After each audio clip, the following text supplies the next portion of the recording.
I always wait. No. I always let you give your pre-speech before I say that. Yeah. Yeah, I was Yeah. getting ready. I'm getting ready to dive in. So I said I had Right. took a breath or a pause and I better say it. I was thinking Yeah. about you. Sometimes you Well, give a pre-test speech, and Yeah. I let you do that. And then when I think you're ready to get into the meat Yeah. of it, start to eat, Yeah. then I make sure we record. Well, I sure appreciate well, I wish I was in a position to always remember that. But here's my deal. At my age, I am listening for understanding, it. and so I am listening as hard as I can, and so everything else is kind of tuned out. And if y'all don't remind me, we won't record. That's fair enough, Jeff. That is fair. Plans. All right. Somebody read our text for us or I share I it. read it. I Okay. read it from out of the EASB version. It says when Jesus saw the crowd, he went up on the mountain and he sat down, and his disciples came to him, and he opened his mouth and began to teach them, saying, that's Matthew 5, 1 and 2.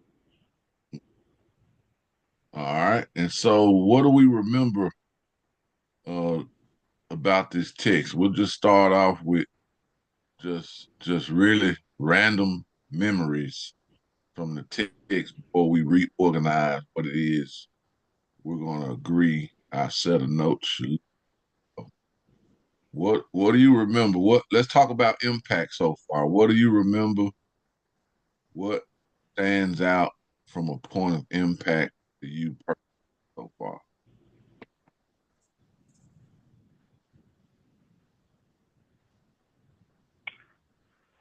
The most significant thing to me that has stood up or stands out is the posture of the people that were there, the Jesus, the rabbi, the disciples, and the crowds. But it was the posture that Jesus positioned himself in a rabbinical teaching mode, which I wouldn't have ever noticed. And then as soon as he sat down, the disciples came to him knowing that it was time to, to listen with understanding and to have their notes. And they came forth out of the crowd. That's what's significant that we've covered. Also, something I didn't realize before was that the Matthew wrote that original book in Hebrew, and it was translated to Greek. I didn't realize that before last week. Yeah, good stuff. Yeah. Again, to clarify that, Brother Bill, his first writings was a set of the teachings of Teaching. Jesus only. And when he went back and wrote the narratives, he did write those, or he converted the teachings from Hebrew into the Greek language, adding the narratives. So Okay.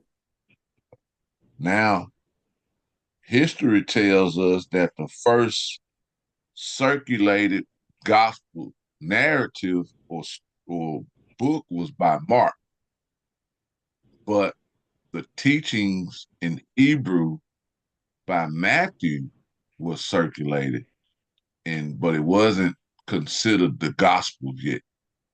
Okay. That makes yeah.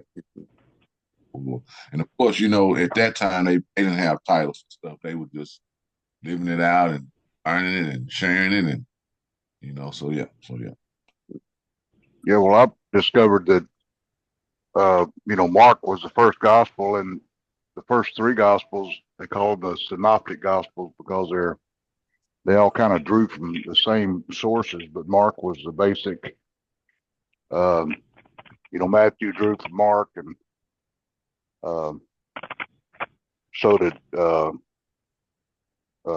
Matthew and Luke drew from Mark, and then they had other sources too. So it's really it's interesting how all that came together. But then John was totally different from the other two. Yeah. And John was isolated away, so he had an advantage.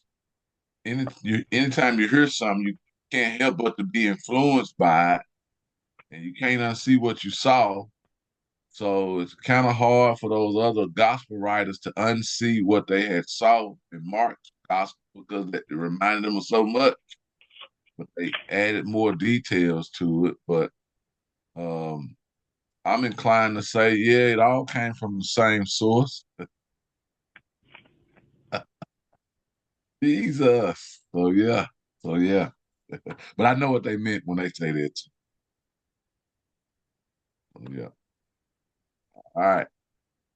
So in other words, you saying like the teaching of Jesus is sort of like what we getting right now, the teaching that we getting from you. So Bill would have a different take than what I have on the same thing.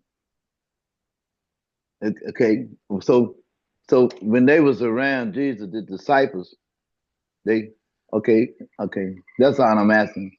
Oh yeah, I'm tracking. I think you're right. You're right. I'll use Brother Hurd as an example, and there's lessons that he taught.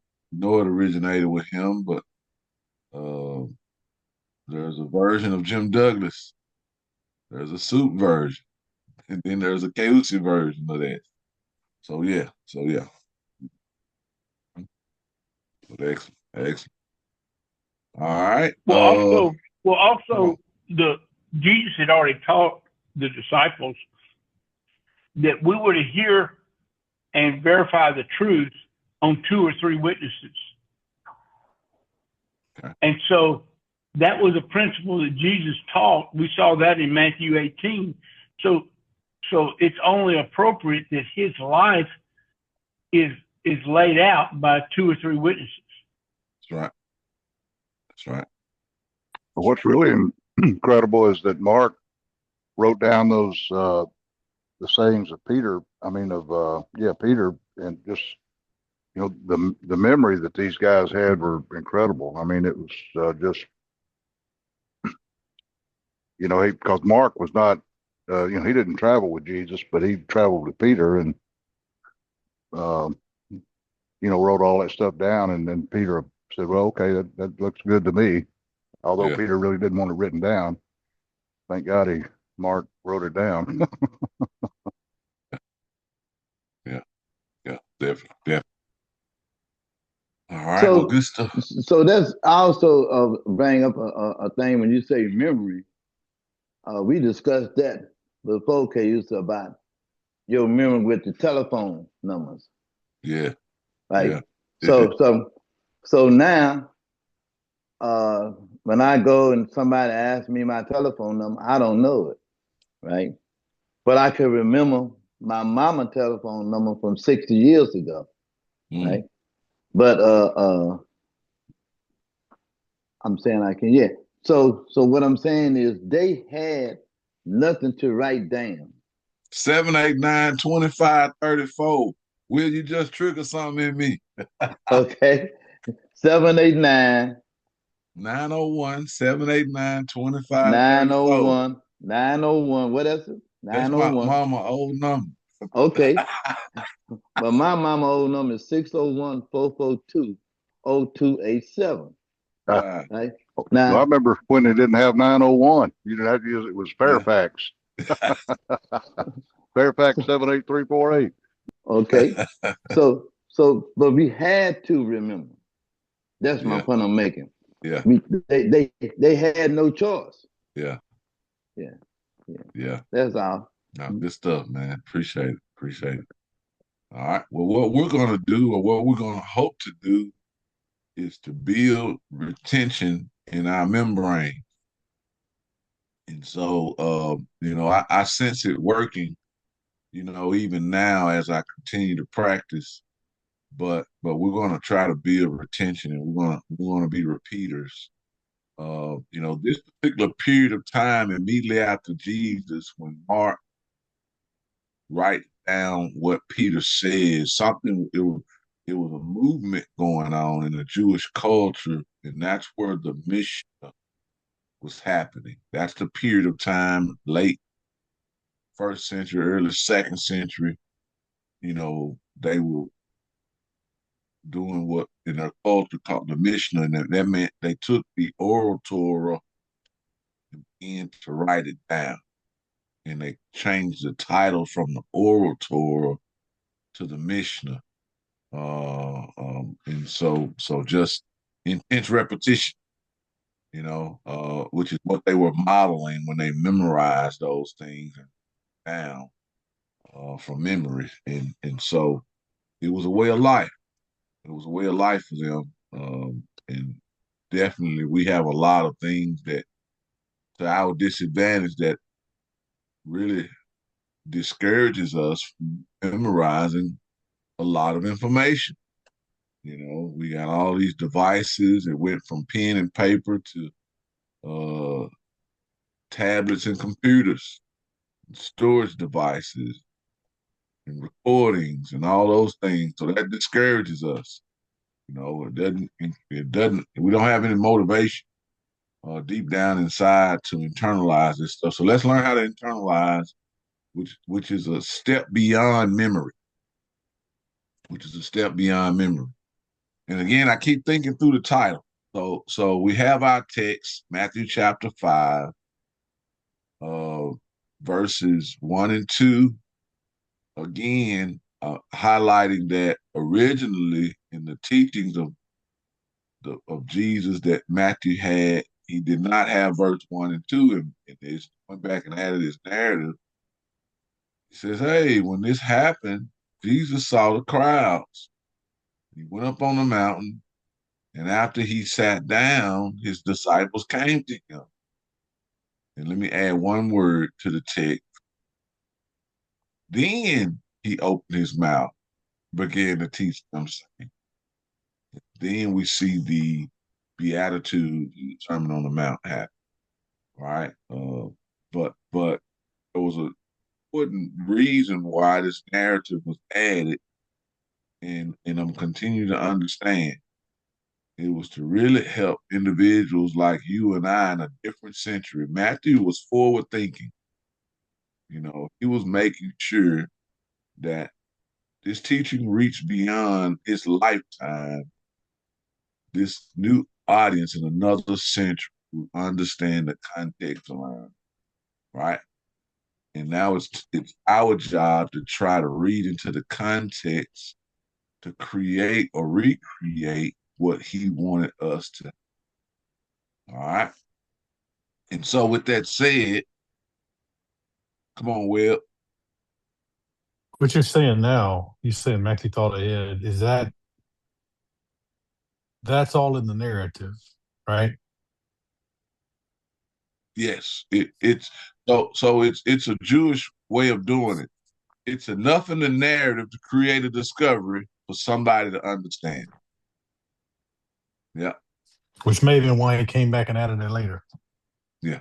And again, I say it in a way where I don't want to say I know exactly what Matthew was thinking because I don't. But yes. So it's most likely, I believe so. Right. No, that's right. Yeah, we shouldn't speculate. But I guess point being is you getting all that about how this helps future generations based on the narrative setting the stage. Yes. Okay. Yes. Right. Yeah. And I say that from personal experience because what I'm learning now about this helps me relook at the Sermon on the Mount with a better lens or a deeper thought process where I saw information at one time. Now when I see it, I have to just look into it deeper because I said there's something about this or more about this that I wouldn't have thought it was about before. So and when you investigate, you figure out that, oh, yep, was more. so yeah.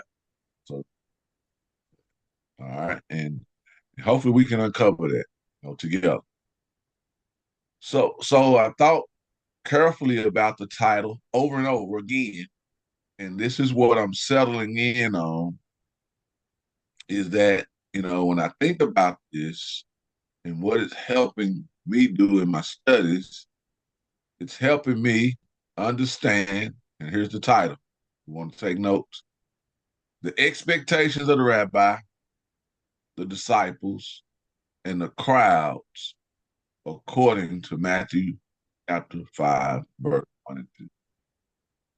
The expectations of the rabbi, the disciple, and the crowds, according to Matthew chapter 5, verse 1. So that's our title. All right. And when I studied this, what I want to do is I want to understand the characters. So I want to look at the characters. All right. And so the first subsection is titled The Characters in the text, or just the characters. And there are three main characters. Who are they? Jesus, the disciples, and the crowds. All right, excellent. Right. Yeah, Jesus, the disciples, and the crowd. Excellent. And that's how I write it. How I wrote it. Now I ask myself a question. In this text, how did Matthew, our author, see Jesus in this text, in this statement, these verses?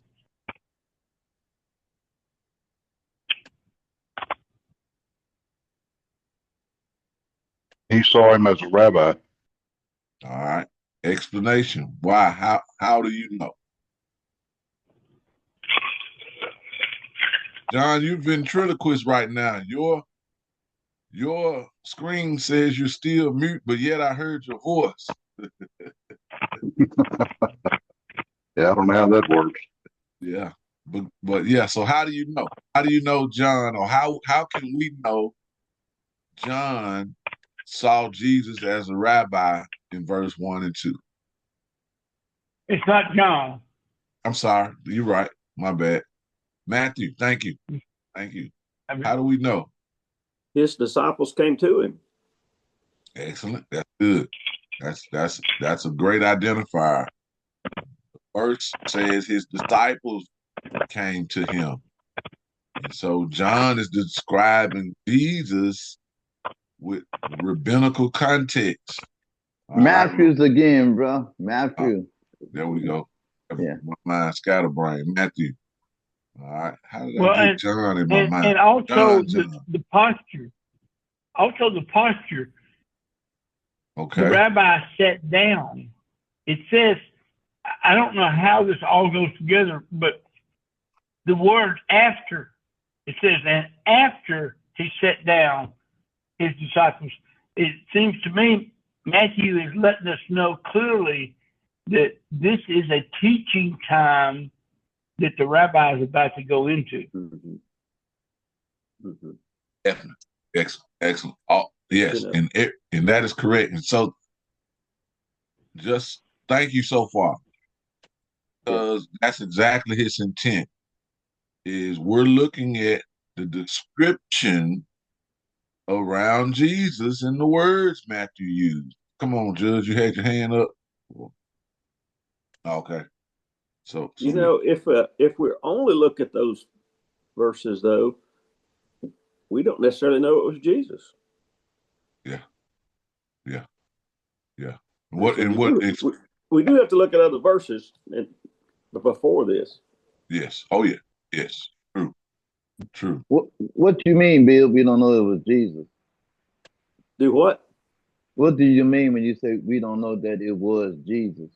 Well, it just says he. Only has a pronoun there. Okay, then. What translation are you reading? Huh? What translation are you reading from? ESV. I don't think yours says Jesus, does it? Yes, sir. The NASB says Jesus. The ESV says he. There's other translation that just says he as well. Let's look them up. Great point. That is true. You have to read into the context. What about the King James?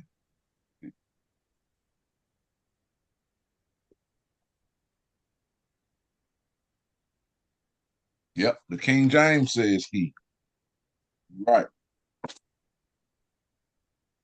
Anybody have another translation? The NIV. What does NIV says he?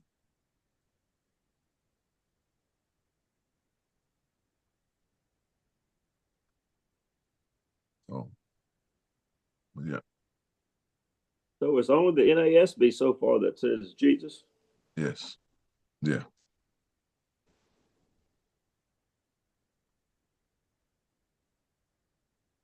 Chris, let me download this. That's interesting. It is.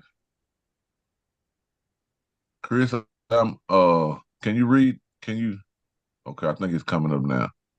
Oh yeah. Yep. So one of the things that I've learned from the Discovery Bible that you used, Casey, is that like where you have on your screen the NASB up in that top window, you can select there's a couple of Greek translations. So when you toggle that, it looks like it's just a he, it's not a Jesus. I think the translators inferred that's who it was talking about from previous. Verses. Yeah. You're right. I keep forgetting about that little tool at times, but you're right. So all the translators, even the NASB says he. However, in writing, the translator chose to clarify with Jesus. Mm-hmm. Like Chris is pointing out, this interlinear shows us that it only says he. See? The Amplified says Jesus. Oh, yeah. Interesting. All right. Yeah. So now we could this further gives us a little bit more confidence and comfort to be able to translate he into rabbi. Come on, Jeff. No, I was just amazed as we're talking about this. What Bill said is that you can't read chapter 4 and go into chapter 5 without realizing who the he is. But when we add words to the text, it does change how Matthew is communicating to us. I mean, it sounds like to me Matthew expects us to read this passage in full context. Otherwise, he would have named all the characters by name. Yes. And there was both Hebrew and Greek. There was both Hebrew and Greek words for Jesus. Yeah. Oh, I get it. Yeah. And it was the context of study for them, with intentionally. They wanted to create discoveries for learners. Jesus created discovery for them, and rabbis created discoveries for disciples in their culture. So this was something that he probably forethought that the students would continue the pattern of investigation. Or in their culture, it was called a darash, which was the midrash method, to search it out, to seek it out, to discover. And so he probably assumed that we would continue that. So thank God we are. All right. But yes. So now when we see the descriptions that Matthew uses around the he, we know we go back and read that it's clearly Jesus that sees the crowds. But now we see that it's Jesus operating in a rabbinical way. You know, even seeing the crowds, we'll uncover every rabbi or teacher in their culture saw the crowds a certain way. And there was context around seeing the crowd. I've already done some research and studying around. But when you get to he went up on the mountain, immediately that's a position or a posture a rabbi takes. And the crowds and the disciples recognize that a rabbi does that. So it wasn't just Jesus who did it. They were familiar with rabbis who were Jesus doing that, right? And it reminded them of Moses, who was considered the first rabbi in their culture, going up a mountain to receive revelation. And that's what it triggers for the crowds is a rabbi has received revelation. So if a rabbi receives revelation, guess what I know to expect? To come near so he can teach it to me. So that's why they sat down. It's the posture of learning. So as soon as they sit down, it signifies students wanting to learn from a teacher called a rabbi in their culture. All right. I'm sorry. As soon as the teacher sits down, it signifies to the students that there's a posture of learning about to happen. All right. And so therefore the disciples come. Therefore the disciples come because they see the teacher sitting down after he received revelation. And now they're going to transfer it to me. So I can expect a transference. And the teacher sees the disciples come, it triggers to him committed students. These are committed students. These are students who wants to receive. All right. And once he sees the students are committed to receive and learn, he teaches, he transmits. And so we'll learn that. So we see that. So now we go back and say the characters, although Jesus is identified, but his position is a rabbi. The text shows us he's taking the position of a rabbi. So now we define the three characters as the rabbi, the disciples, and the crowds, because we're studying the culture. So now we see the characters in the text is Jesus/rabbi, the disciples, and the crowds. All right. Everybody track. All right. So now the expectation. When we put that down to help read the text better, we have to ask questions. What did the rabbi expect of his disciples? And we just heard some of that a little bit. What did the crowd expect from the rabbi and the disciples? And what did the disciples expect from the rabbi? So we have to ask certain questions. So therefore, we titled the next subsection, The Expectations of Each, because each had expectations of the other. Each had expectations of the other. All right. And so the expectations, the rabbi, we just clarified that the rabbi had expectations of his disciples. Disciples had expectations of the rabbi. And the crowds had expectations of the rabbi's disciples. Mm-hmm. But if the crowd have expectations of the rabbi's disciples, it also implies that they had the same expectation of the rabbi. Come on, Jeff. I want to make sure I understand what you're really saying. And so here's my analogy when someone's teaching on the street corner, it could be just noise. But if someone comes in the classroom and the professor goes in front of them, everyone knows it's time to listen. Is that what Matthew is doing here? Is he setting this up so that we now know that these are not random thoughts in the Beatitudes?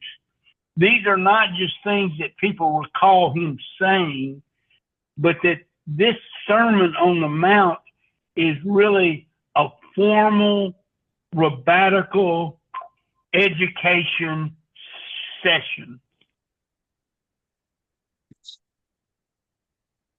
Yes. Is that what's going on? That's exactly what's going on. All right.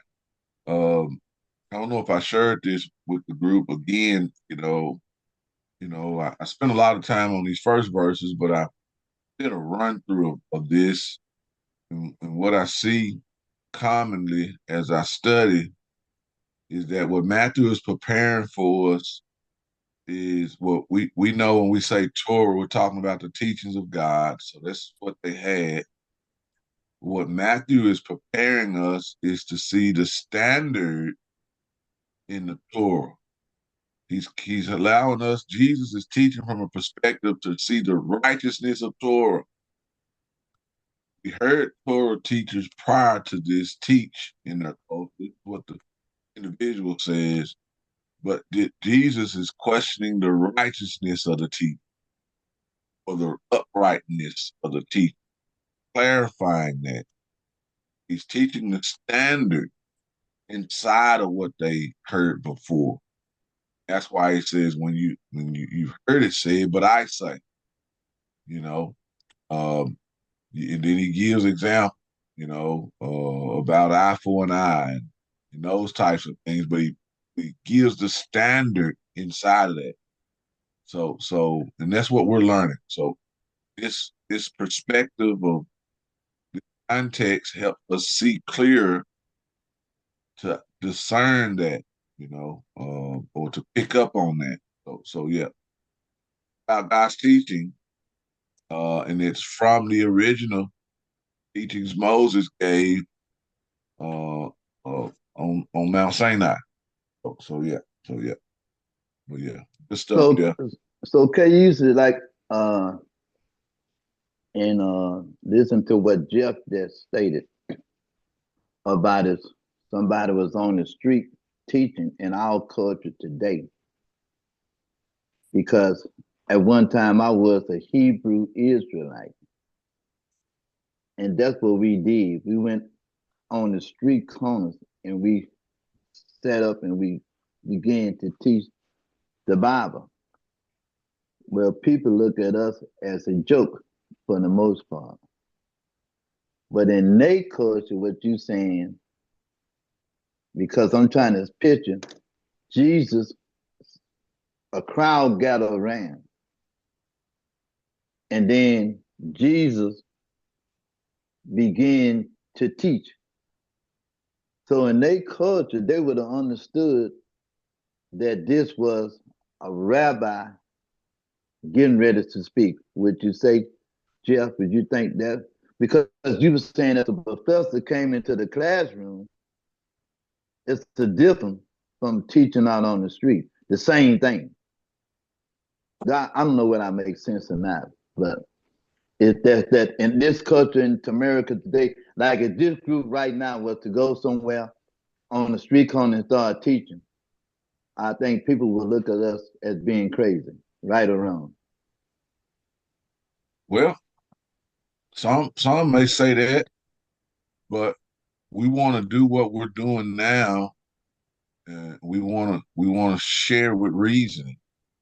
So we don't want to just give our perspective and opinion. We want people to be able to see where we got it from. And we want that reasoning or that line of thinking or methodology of teaching to convince them. Yeah. So yeah, we want to share with reasoning. But what this is all about is Matthew is giving us a narrative so that everyone understands that Jesus knew it was time to teach as a rabbi. Yes. The disciples knew it was time to come forward because he was about to teach. Yes.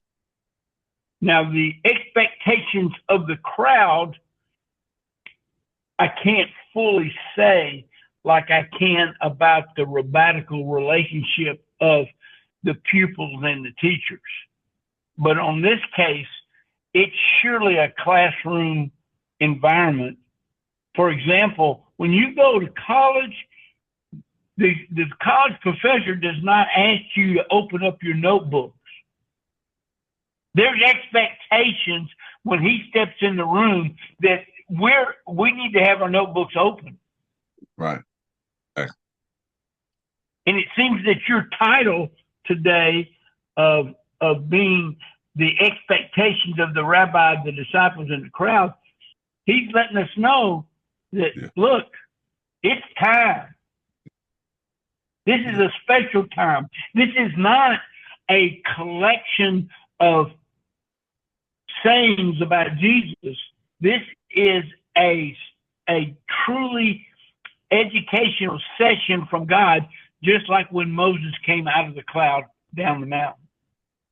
Correct. So that's what I'm saying. It almost sounds like Matthew is trying to let us know that what we're about to hear is on the same par as the Torah. But that's what I'm saying. I'm saying, like you saying, the title of this is the expectation of the rabbi, the disciples, and the crowd. Where in their culture, if I'm thinking right, it was an expectation when the crowd gathered. You know what I mean, Jeff? When the crowd was gathered, they had an expectation. You know. Now, like I said, I used to be a Hebrew Israelite, and when the crowd gathered for us to hear us speak, they gathered to try to throw bricks at us or cuss us out or whatever, right? They didn't have the same expectation that these people had when Jesus was getting ready to teach.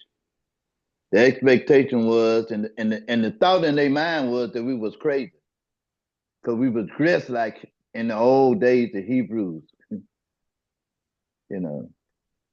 And so now, the expectation now that you saying, KUC, they like we had talked about that last week about who taught Jesus, right? But now these people must have heard something about Jesus for them together. I don't know whether I'm out fun or what. Just tell me, correct me, KUC. Can y'all hear me? Correct me, KUC. I can hear you. Lose KUC? Did we lose him? I can hear you, but I think KUC ran out the door. Okay. Well, anybody on this call, can you correct me? You know, like I say, we have street teaching today, street preachers, like you were saying, Jim. Yeah. But now in a classroom, when that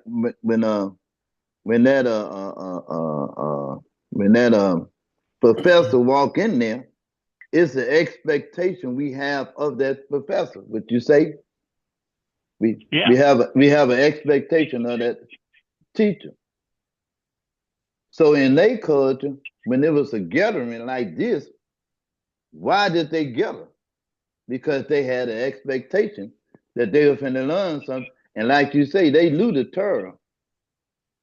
So they said, okay, we got to go down here and hear what this guy talking about, right? If I'm going to stop eating my bread and go listen to what he's saying. Sorry about that, man. I forgot to plug in, so my battery died on my laptop. But yeah, so yeah. Could you hear what I was saying, KUC? I did earlier, and I heard Jeff and I saw Robert's hand. I see Robert's hand still up. He's a patient guy. Very. Yeah. So yeah.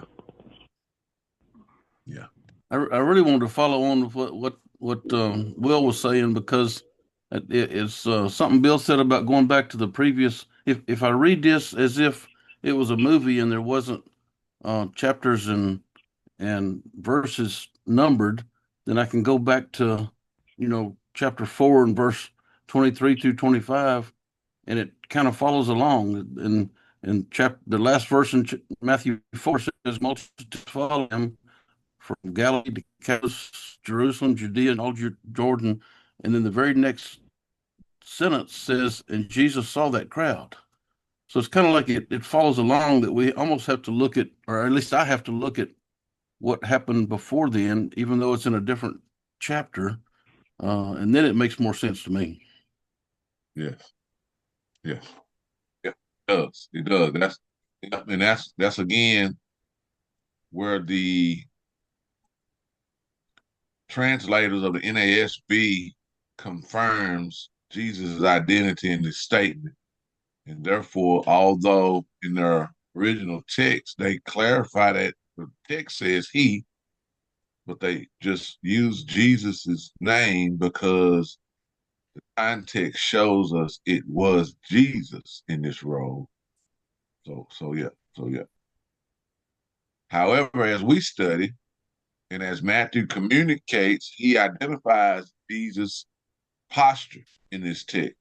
We know Matthew is convinced, and the writings of the gospel reveals to people that Jesus was the Son of God. He's the Redeemer of mankind, propitiation for our sins. However, in this context, Matthew is sharing with us that how they saw him at this moment. At this moment, Matthew is showing us that the crowds, the disciples saw him as this rabbi, and he followed a rabbinical framework and rabbinical order and the way his mannerism was, and so he was respected as such. We talked about this before, is that he was just welcome into positions and activities that only rabbis were welcome in. Out in the synagogues quite often. He was invited to be the main speaker at Sabbath day meals, which only rabbis were. So he was recognized as having a disciple. Only rabbis were. So Matthew is showing us, but that the question we got to ask us is why? Why is Matthew why is it so important for him to show us Jesus as a rabbi? That's what we ought to keep asking ourselves. Why? Why not? Come on. Well, I don't want to take away from your teaching at all, but I have a little event that took place in my life that reminds me of this whole situation. My son was finishing up his PhD at UNC, and I wanted so much to hear how his method of teaching. And so I went to him and said, I'd like to come to your class. Well, first of all, he threatened me that if I said one word, he was going to kick me out of the class. So he first gave me clear warning. If you say something, Dad, you're out of here. And because he knew I might have that tendency. And so I said, okay, where's the class? And then he explained, he said, if you are auditing or observing the class, you sit in the back. The real students sit in the front. And so I had to sit in the back because I was not a pupil. I was not a disciple. And then when he walked in, until that time, everyone was visiting and talking about this or that. It's just like the class had not begun. But when the professor walked in, he just starts teaching in the front of the class. And everyone knew what was going on. And that they knew that from this point on, it was vitally important that they know what's going on. Yeah. But I was, at that time, what I would consider in this passage, I was I was part of the crowd. But the pupils that realized that he is their teacher and they are his students, they sat in the front. And when you explain all this, I can't help but see that picture in my mind. Yeah, it's good stuff. Yeah, it's good stuff. And I think Matthew is also sharing that perspective with us, is that the crowd is the crowd until a commitment is identified from individuals in the crowd, and then their posture and position change, which is where I left off. That's why the expectations of the crowd is of the disciple. See, when their posture changes and individual in the crowd makes a commitment, then the expectations from them can be of the rabbi. So yeah. KUC, in looking at this, it seems to me the expectations of the rabbi. Yes. And it's like his expectation that they would come and listen as he sat down and began to speak. That to me is within the kind of a part of his expectation, but it seems to me that his primary expectation would be that his disciples would follow him, would pursue him, and the pursuit of him included so much of his teaching and learning his teaching so they could reproduce that. But that's just a part of what his expectations were. It seems to me his overriding expectation was, guys, follow me. You got to give it all up and be my disciple. And included within that is learning how I teach and how I live. It's perfect. It's perfectly well said. I agree. Yes. Yeah. Yes. And we're seeing more of that as we follow along. And again, our goal is to understand it to the point, because each one of us is being viewed as someone who a disciple maker, who we thinking should. And that's what links disciples and teachers together, framework. And God laid it out for us. And so we're tracing it out.